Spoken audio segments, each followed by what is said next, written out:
زمین پہ چلنے رینگنے والی کوئی چیز نہیں جس کا رزق اللہ کے ذمہ کرم پہ نہ ہو. ہر شے کا رزق اس کے ذمہ کرم. پتھر کے اندر جو کیڑا ہے اس کو بھی وہ رزق فراہم کرتا ہے. اللہ اکبر.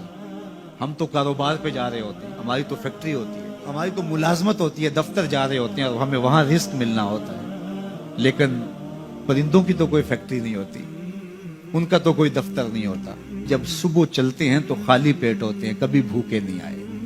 بن توکل پنچھی اڑ دے, خرچ نہ پلے زیرہ ہو. کوئی خرچ نہیں لیتے, کوئی راس المال نہیں ان کے پاس ہوتا, کوئی ایک دن پہلے بکنگ نہیں کروائی ہوتی, کوئی فیکٹری نہیں ہے, کوئی دفتر نہیں ہے, لیکن کبھی بھی خالی نہیں آئے.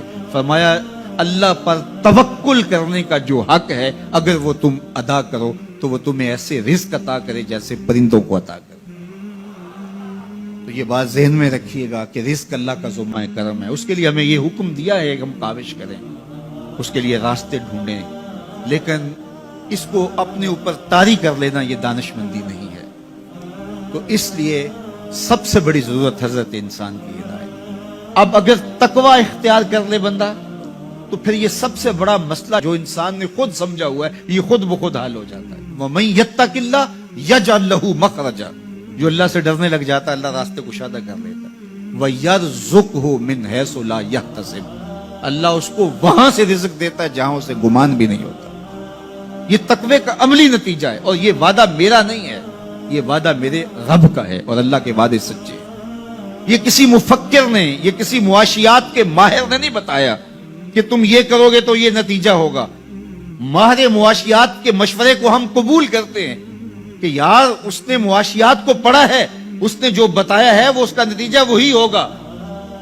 یہ جس نے معاشیات کو پیدا کیا ہے, جس نے رزق کو پیدا کیا, یہ اس کا وعدہ ہے اگر تم مجھ سے ڈرنے لگ جاؤ گے تو وہاں سے رزق دوں گا جہاں تمہیں گمان بھی نہیں ہوگا. تو یہ تقوی کا عملی نتیجہ ہے.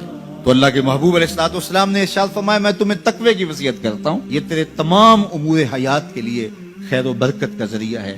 تیری زندگی میں جمال پیدا ہوگا, حسن پیدا ہوگا, تیری دنیا بھی, تیرا دین بھی, تیری معاش بھی, تیری معاشرت بھی, سب میں خوبصورتی آ جائیں گی اگر تو اللہ سے ڈرنے لگ جائے. جو اللہ سے ڈرتا ہے پھر وہ کسی سے نہیں ڈرتا, اور اللہ سے ڈرنے اور اللہ سے محبت کرنے اور تقوی اختیار کرنے کا نتیجہ یہ ہوتا ہے کہ انسان پھر لا خوف علیہم ولا ہم یحزنون کی عملی تصویر بن جاتا ہے.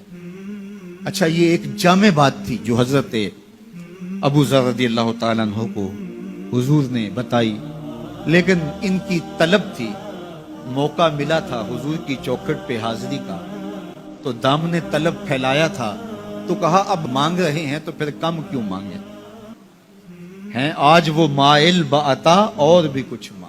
تو آج پھر جھولی پھیلا لی اور کہا زدنی یا رسول اللہ صلی اللہ علیہ وسلم, حضور یہ تو عطا کیا لیکن مجھے کچھ اور بھی ارشاد کیجیے, میری جھولی میں کچھ اور بھی ڈال دیجیے.